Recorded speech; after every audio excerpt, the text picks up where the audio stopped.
हरसिद्धि मंदिर के बाहर फूल प्रसाद व अन्य सामान की दुकान लगाकर अपना जीवन यापन करने वाले दुकानदारों की दुकान हटाने के बाद में सभी दुकानदारों ने मिलकर नगर निगम का घेराव और नगर निगम कमिश्नर के नाम अपनी मांगों का ज्ञापन दिया।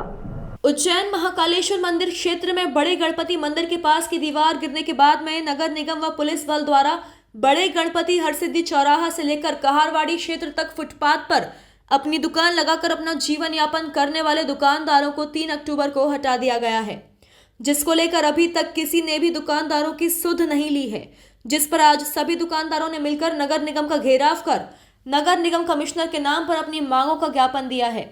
इसके समर्थन में उज्जैन उत्तर विधानसभा की कांग्रेस की प्रत्याशी माया राजेश त्रिवेदी व नेता प्रतिपक्ष रवि राय भी पहुंचे और सभी दुकानदारों के पक्ष में नगर निगम का घेराव किया और मांग रखी कि जिला प्रशासन द्वारा जो दीवार गिरने के मुख्य आरोपी हैं उनके ऊपर कार्रवाई न करते हुए गरीब दुकानदारों के ऊपर गाज गिराई है। इन लोगों ने त्योहारों को देखते हुए लोन व समूह उठाकर उधर पैसा लिया है और अपनी दुकानों में सामान भरा है।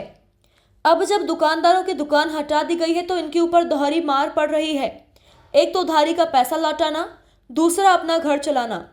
यह लोग करें तो क्या करें? ऐसे में निगम प्रशासन को इन्हें कोई उचित वैकल्पिक व्यवस्था करके देना चाहिए जिससे इन लोगों का जीवन यापन चल सके।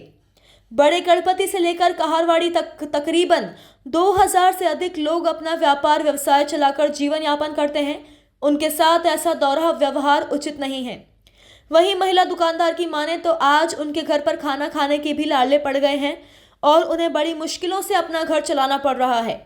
यदि जल्द ही कोई उचित व्यवस्था नहीं की तो हम लोग भूखे मर जाएंगे।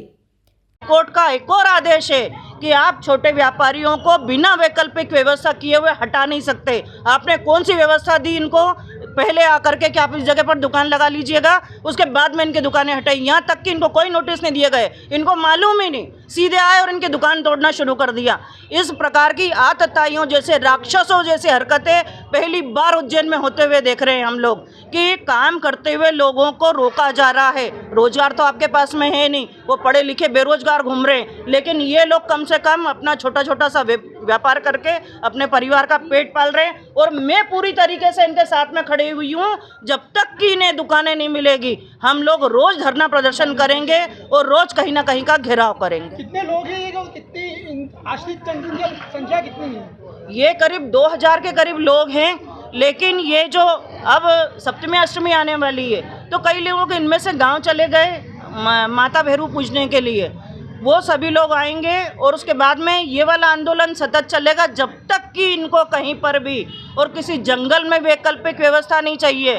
वैकल्पिक व्यवस्था चाहिए जहां श्रद्धालु आते जाते, क्योंकि ये सिर्फ इनका व्यापार नहीं करते, उन श्रद्धालुओं का भी सहयोग करते हैं। भूख भी लगती है, बच्चे रहते हैं आने वालों के साथ में, उनको खाने पीने का मिलता है, सामान खरीदना, उनको कंठी माला डमरू इस प्रकार की चीज़ें खरीद करके लेकर के जाते हैं। तो ये अपने व्यापार के साथ में यहाँ आने वाले श्रद्धालुओं का भी सहयोग करते हैं। तो इसलिए हम मांग करते हैं यहाँ पर बैठ कर के कि नगर निगम फिर से सोचे और फिर से ध्यान दे।